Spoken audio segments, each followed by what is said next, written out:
numbers on the number line. Particularly, we discussed about root 2 on the number line. So here the another example is there. So that is example number 4. So locate root 3 on the number line. So how to locate root 3 on the number line? So it is very easy to locate root 3 on the number line. Before going to be locating root 3 on the number line, you should locate root 2 first, and then the continuation part of root 2 is you will get the root 3 on the number line. So here this is called as a number line, and each distance which measures or you consider it as a 1 unit in between any two numbers on the number line. Then we know that, so draw a perpendicular on 1, draw a perpendicular on 1, you get, so here you know the perpendicular, how to draw a perpendicular on any line. So take down any radius with 1 as center, draw a semicircle which touches either side of the point 1 or either side on the number line. Then you should identify these two numbers by using this number without changing its radius. You should draw a 2 arcs consecutively. So by using this point, I would like to draw here, and then with this point as center, draw another arc on the semicircle. So then draw a bisector in between these 2 points by using compass. So here the bisector of these 2 points.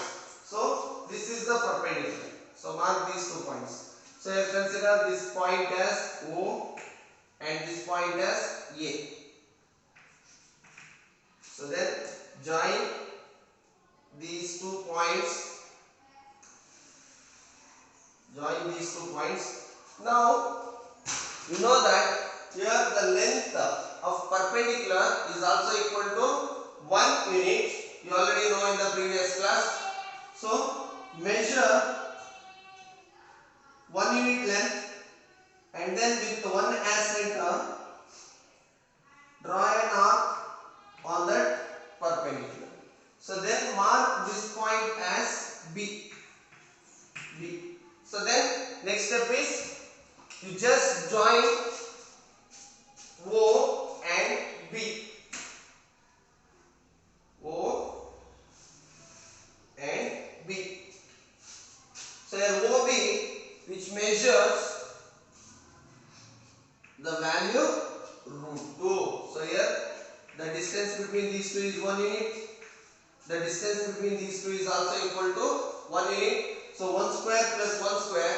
So according to Pythagoras rule or Pythagoras theorem, here OAB is a right angle triangle, because here AB is perpendicular on the number line. So OAB is a right angle triangle. So the length of OB is equal to root 2 units or square root of 2 units. You just draw a dotted lines which touches on the number line. That position, that point, that particular point represents the value of root 2 on the number line. But so here the question is, we should locate root 3 on the number line. So then continue the same process to the next steps. So now we are doing some another procedure. We should draw a perpendicular on this line. You should draw a perpendicular on this line by using same procedure.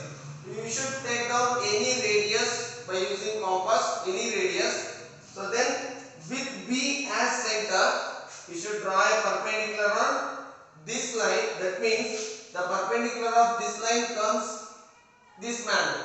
So with B as center, so draw a semicircle, draw a semicircle, draw a semicircle which touches both, draw a semicircle in this way, draw a semicircle, and then you identify this point, you just take down that point as center, draw an arc on the semicircle, with this point as center, draw another arc on the same semicircle, then you should draw a bisector in between these 2 points. Bisector means which includes B to another point. So then mark this point as center, draw an arc, and with this point as center cross per the given arc, then join this way. So then join this point to B,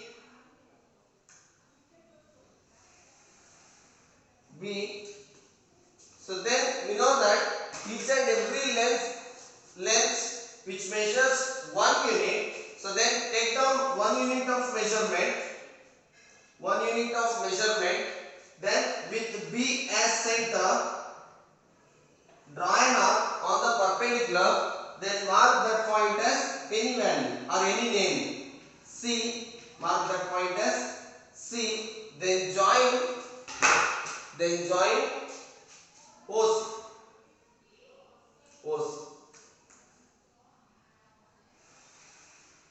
Join OC. So here the value of OC is equal to √3, because here it is a right angle because here CB or BC is perpendicular on OB. So here √3, because I will give you a conclusion for this.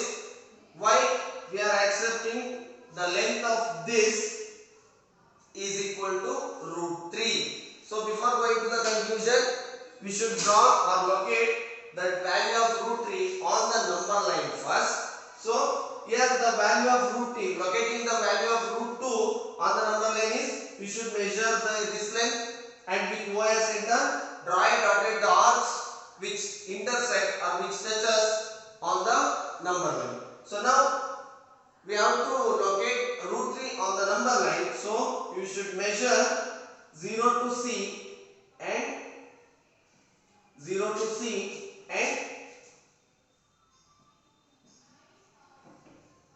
draw a cross cuts or dotted arcs which intersects on the number line. So here this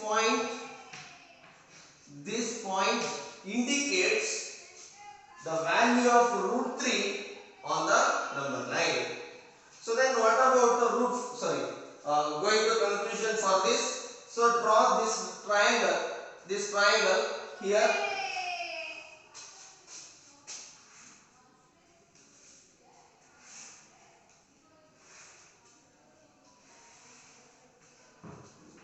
CBO. Is it right? Yes. By using this triangle, we know that angle B is equal to right angle, because angle B is a 90 degree, because BC is perpendicular on OB. Then we know that the length OB is √2. Then what about this length? We know that we have to take the value CB is equal to 0 to 1 or OA. So this is equal to 1 unit. Then we have to find out the length OC. So by using Pythagoras theorem, OC square is equal to OA square plus CB square or BC square. So OC square is equal to OA square is, it is not OA, OB square is √2 whole square square is 1 square. Then OC square is equal to root 2 whole square means square root get cancelled out. 2 plus 1 square means 1.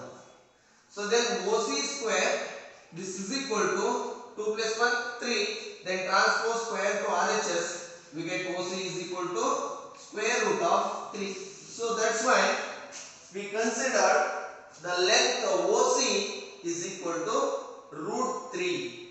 Root 3. So this is the representation of some rational numbers on the number line.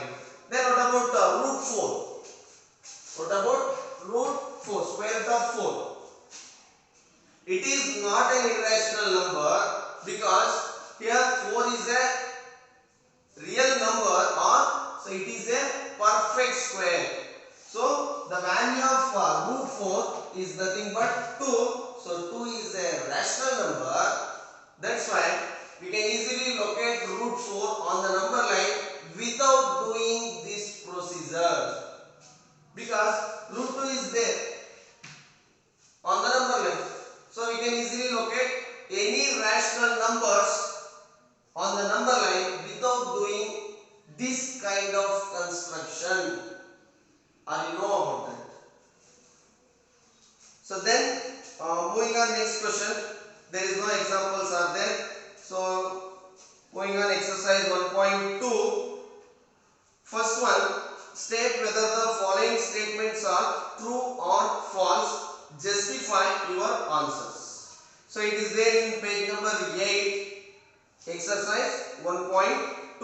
So your first question, I think you should take down these questions as your homework.